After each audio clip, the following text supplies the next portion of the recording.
తిరిగి BCN news కి స్వాగతం. ప్రతిపక్ష హోదా కోల్పోయిన వ్యక్తి మాజీ ముఖ్యమంత్రి జగన్మోహన్ రెడ్డి అని జమ్మలమడుగు ఎమ్మెల్యే ఆదినారాయణ రెడ్డి విమర్శించారు. కడప జిల్లా జమ్మలమడుగులో ఆయన మీడియాతో మాట్లాడుతూ వివేకానందరెడ్డి హత్య కేసులో సొంత తమ్ముడు ముద్దాయని తెలిసినా కూడా జగన్ ఆ విషయం బయటకు చెప్పలేదని అన్నారు.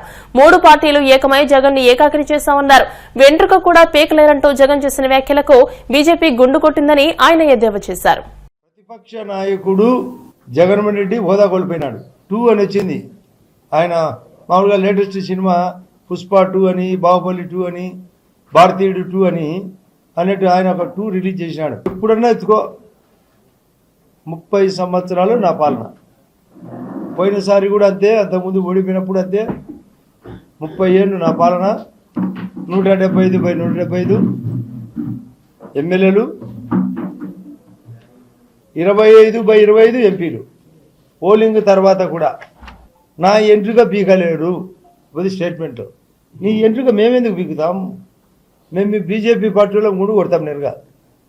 వాళ్ళ సొంత చిన్నాన్న వివేకానందని పొడిచి చంపితే ముందు గుడ్డెపోటు, ఆ తర్వాత చంద్రబాబు నాయుడు గారు చెప్తే ఆదినారాయణ రెడ్డి కానీ మరొకరు కానీ, ఆ తర్వాత లేటెస్ట్గా ఒకటి చూసింటారు. నేనేదో మా వాడు ఒకడు దేవుడి నాగేశ్వరరెడ్డి అని మా గ్రామస్తుడు జమ్మలమడుగులో క్లబ్బులు నడుపుతానంట. విచ్చలవిడి అంట. రిపోర్ట్ కావాలంట. అది బాటంగా పత్రికల్లో ఏమి అది ఉపద్రవమైనట్టు అన్ని ఛానల్లో చూపడం. అది ఒక పెద్ద ఉపద్రవమైనట్టు ఎంక్వైరీ చేసినారు. నేనే స్వయంగా డిఎస్పీ చెప్పినా, ఎస్పీ గారికి చెప్పినా, కలెక్టర్ గారికి చెప్పినా, లోకల్ పోలీసు చెప్పినా ఎంక్వైరీ చేసినారు.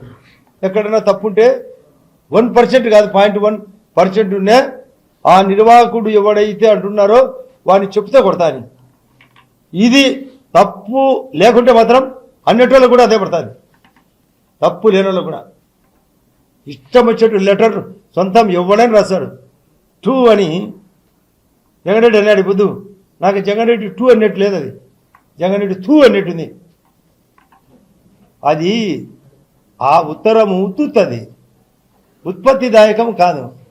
ఏదో ఆయన టైంపాస్ రాశాడు, నేను కౌంటర్ ఇచ్చిన. దురాలోచన, దుర్మార్గమైన ఆలోచన. దానికి నేను అతి సున్నతంగా నేనే ఎంక్వైరీ పెట్టించి ఈరోజు ఎస్పీ గారు కూడా చెప్పినారంట, జిల్లా అంతా ఎక్కడ కూడా రమ్మి ఆట వద్దు అని. అందులో భాగమే రమ్మి తప్ప అంతా క్లబ్బులు ఓపెన్ ఉన్నాయి. ఒక ఛానల్ ఏదో క్లబ్బు మూసివేత అంట. ఏదో నాకు అర్థమే కాలే. అసలు భేదాలు లేవు, విభేదాలు లేవు. మాకు భేదాలు కూడా రావు. రాజకీయ వైరము లేదు, వారు లేదు, ఆయన లేదు. ఆయన సైడ్ పాస్ ఎక్కడో అనకాపల్లి ఉండాల్సినోడు ఇక్కడే పని అట. అది చూస్తే ఎవరికైనా అర్థమయ్యేటట్టుగానే ఉంది. అది మామూలుగా సినిమాలో స్క్రిప్ట్ ఒకటి ఉంటుంది, డైరెక్షన్ ఒకటి ఉంటుంది, యాక్షన్ ఒకటి ఉంటుంది, మ్యూజిక్ ఒకటి ఉంటుంది. సినిమాకి అతను ఉంటుంది. అది వాస్తవమే, అతను అన్ని విషయం వాస్తవమే. కాకినాడ సాంబమూర్తి నగర్లోని శ్రీ వైభవ వెంకటేశ్వర స్వామి ఆలయంలో ప్రథమ వార్షికోత్సవంతో పాటు స్వామివారి దివ్య కళ్యాణం అనంతరం నిర్వహించే పుష్పయాగం వైభవంగా నిర్వహించారు. ఈ కార్యక్రమంలో మాజీ ఎమ్మెల్యే ద్వారంపూడి చంద్రశేఖర్ రెడ్డి, మహాలక్ష్మి దంపతులు పాల్గొని స్వామివారి పుష్పయాగం వైభవంగా జరిపించారు. ఈ కార్యక్రమానికి పెద్ద సంఖ్యలో భక్తులు తరలివచ్చి స్వామివారిని దర్శించుకుని తీర్థ ప్రసాదాలు స్వీకరించారు.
పశ్చిమ గోదావరి జిల్లా భీమవరంలోని గునుపూడి శివాలయం ఆవరణలో ఒక ఆవు దూడ చనిపోయింది. స్థానికుల ద్వారా సమాచారం అందుకున్న గో సంరక్షణ సమితి సభ్యులు ఆవు దూడకి అంత్యక్రియలు నిర్వహించారు.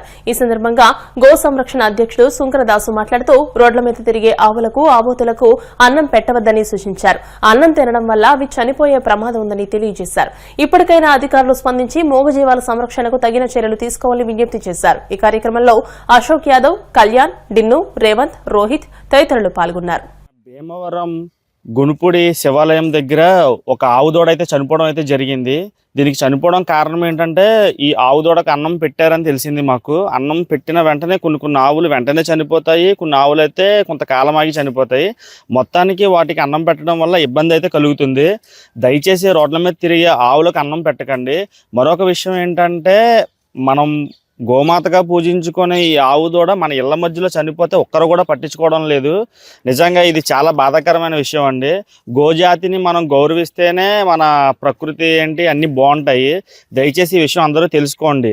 ఎందుకంటే అవి బతుకున్నప్పుడే కాదు, చనిపోయినప్పుడు కూడా ఎవరికో ఒకరికి ఫోన్ చేసి ఇలా అంత్యక్రియలు చేస్తే వాటికి చాలా మంచిదని చెప్పి నేను కోరుకుంటున్నాను. ఎందుకంటే మనం గోజాతిని చాలా బాగా గోమాత కింద పూజిస్తాము. అటువంటి గోజాతులు ఇలా రోడ్ల మీద అనాథల్లాగా చెత్త కుప్పల్లో చనిపోవడం అన్నదే మంచిదైతే కాదు, మన సమాజానికే మంచిది కాదు.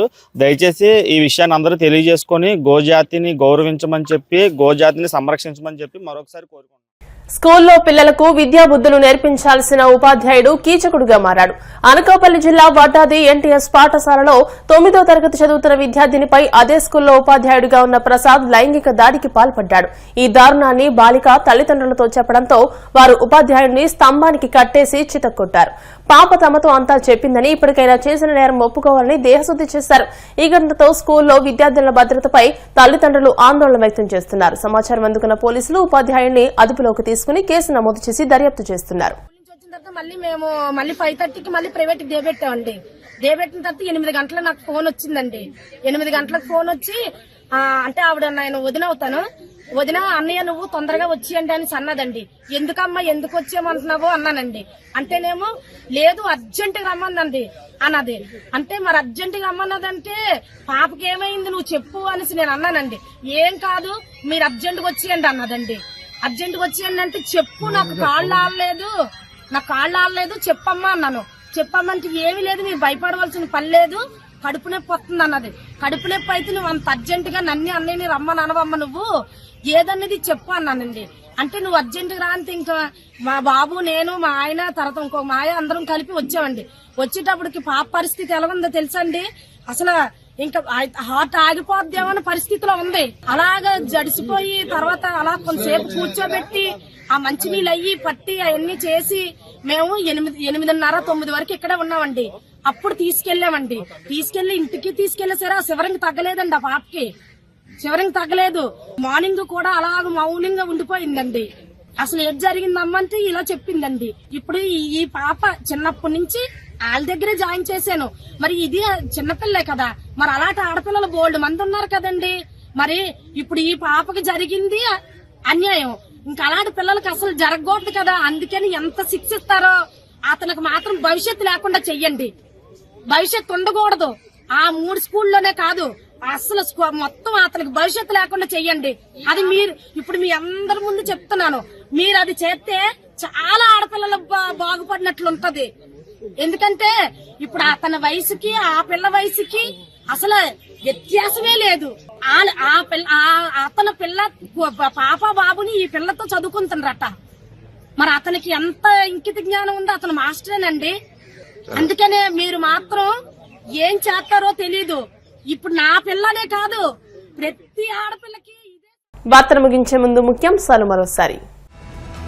విజయసాయిరెడ్డికైనా మరెవరికైనా విశ్వసనీయత ముఖ్యం, భయపడో రాజీపడో వెళ్లిపోతే ఎలాగని జగన్ ప్రశ్న.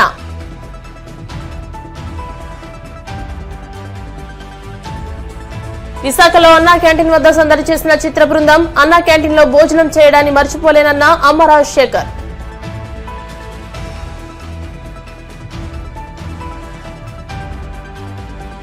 భారతదేశ పౌరులను ట్రంప్ తరిమేస్తుంటే ప్రధాని మోదీ ఏం చేస్తున్నారు? ప్రజాశాంతి పార్టీ అధ్యక్షుడు కేఏ పాల్ ధ్వజం. తిరుమల శ్రీవారిని దర్శించుకున్న దర్శకేంద్రుడు రాఘవేంద్రరావు. ఆలయ మర్యాదలతో స్వాగతం పలికిన అధికారులు. ఈ వార్త ఇంతటితో సమాప్తం. మరిన్ని వార్తల కోసం BCN digital YouTube channel, Facebook page ని ఫాలో అవ్వండి. అప్డేటెడ్ వార్తల కోసం ప్లీజ్ సబ్స్క్రైబ్.